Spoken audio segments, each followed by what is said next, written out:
require more Vespine gas.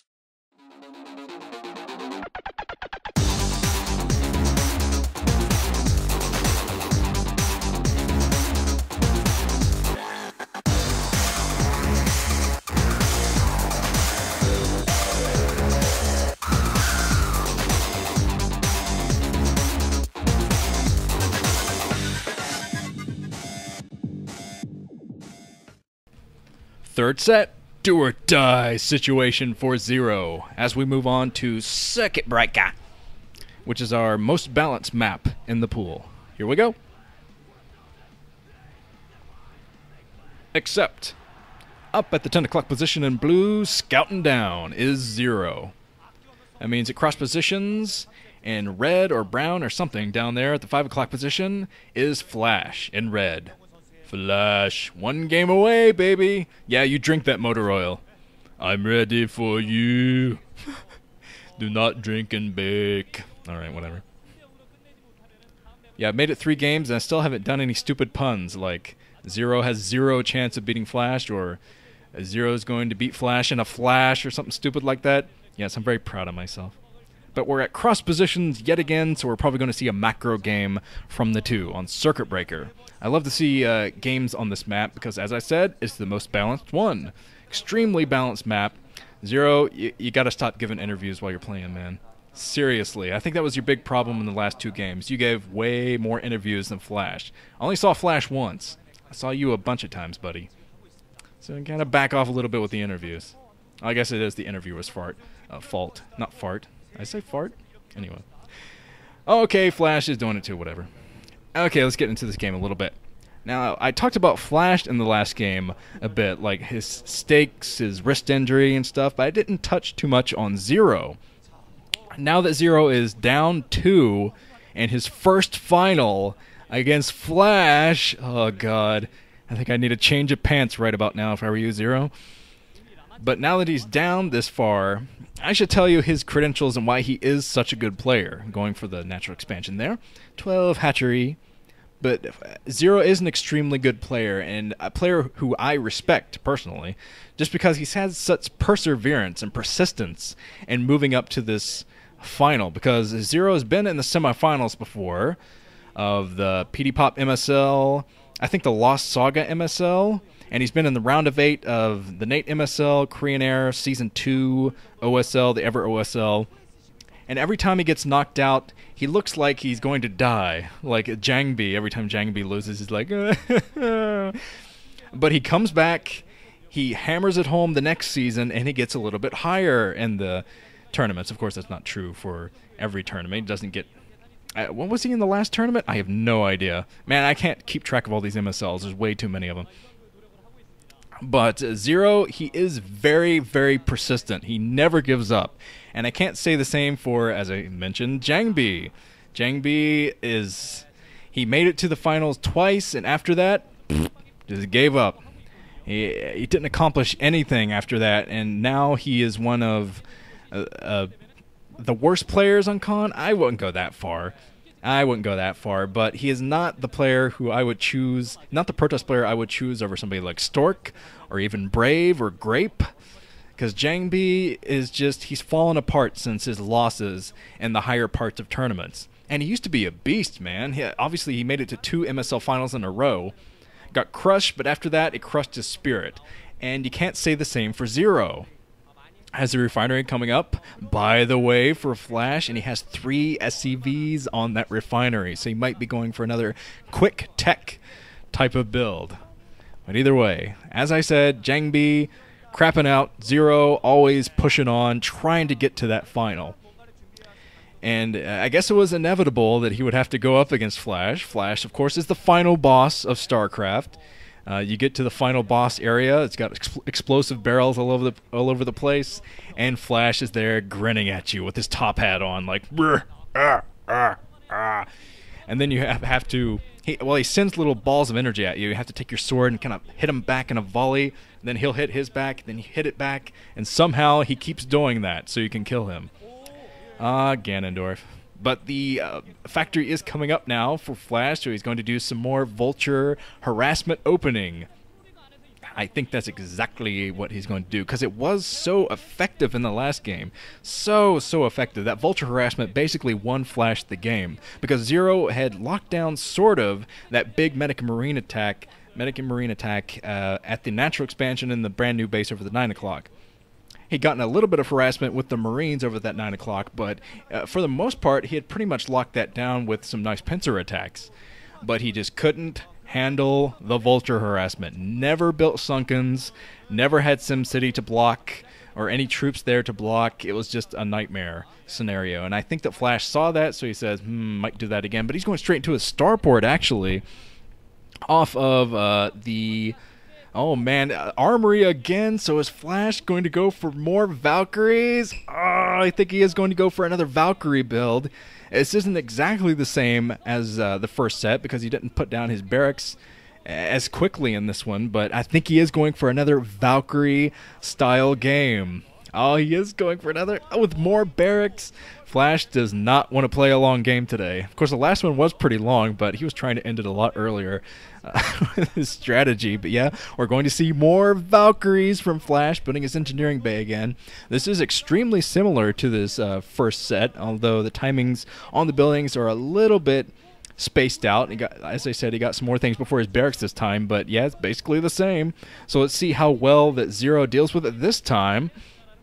Already building that Valkyrie. As soon as the control tower clips into the starport, we see him building the Valk. So Valkyrie on the way. Flash building his engineering bay. Already has his stem going for his Medic and Marines.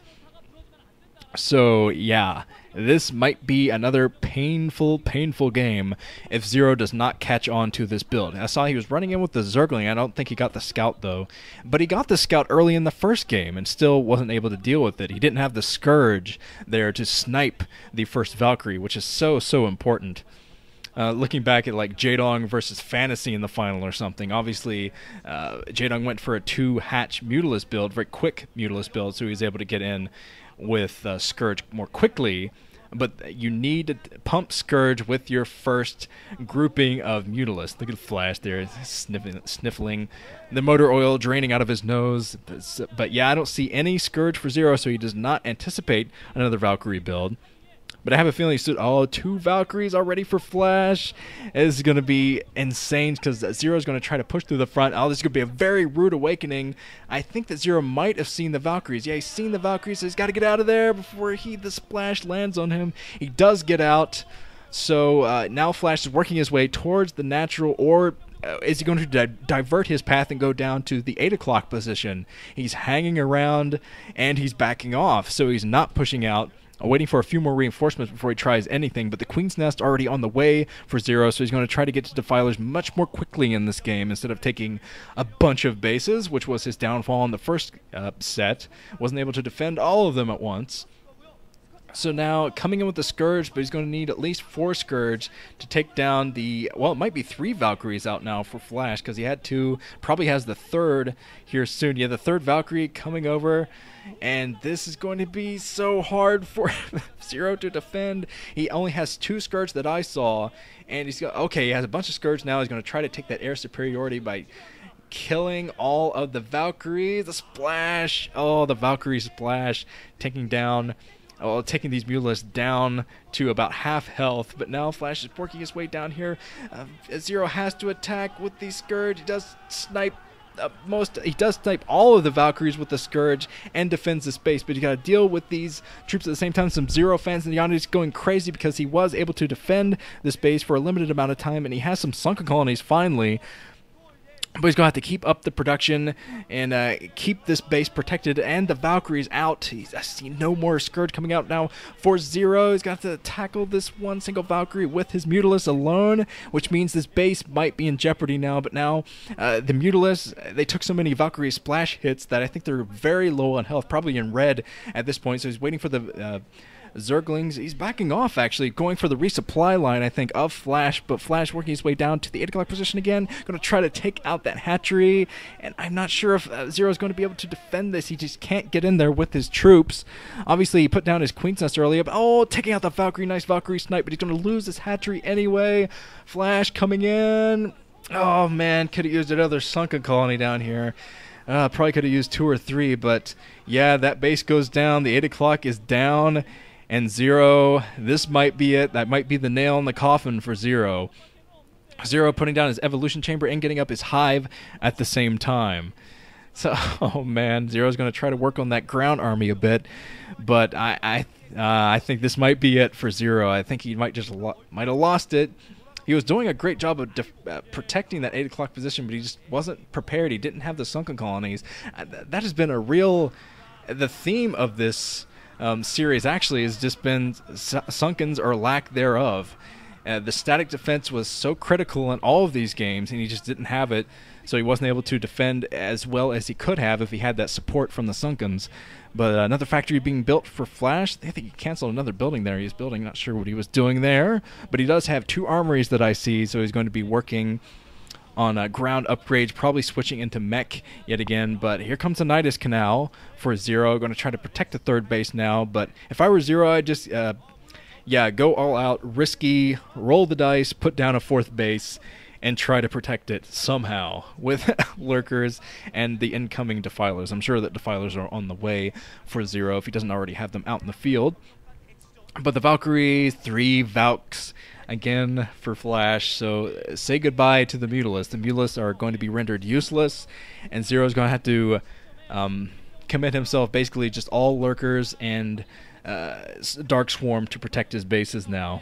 Lots of factories coming up, so this is going to be another tech switch from Flash, unless he's going to go for just vulture harassment as he did in the last game. Just build factories basically for vulture harassment, see how many drones he can take down.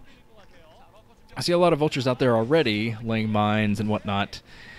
But here come more Scourge coming in, landing. It took down 1 of the Valkyries, but 2 Valkyries remain to get the splash on these mutas, chasing them down. Actually getting a scan there, making sure he can find the mutas. Oh, ZerO, you're not out of the woods yet. It stopped flying with the Mutalisk there for a second, probably just to micro around with the Scourge a bit. But yeah, it takes down 1 Valkyrie, and hopefully he's able to protect this 3rd base now, because yeah, he has to. If he loses this 3rd base again, that is going to be game for ZerO. There's no way he's going to be able to come back if he loses that base. Flash is still on 2 bases. He's probably building another command center somewhere. I haven't exactly seen that yet from him, but he's probably building it to float over and get his 3rd base going. Maybe the inside base, one of the inside natural expansions, but we'll find out soon. Flash is laying mines everywhere. Yes, he is going down to the 6 o'clock position to throw down a new base. So is going finally for that base. So ZerO does still have a chance in this game if he can take down the massive amount of troops that are about to knock on his front door. Because Flash, he is coming in now. We're going to try to get some vulture harassment soon, I believe. More factories, so this is straight up mech now from Flash. He is going for straight up mech with the Valkyries to help out.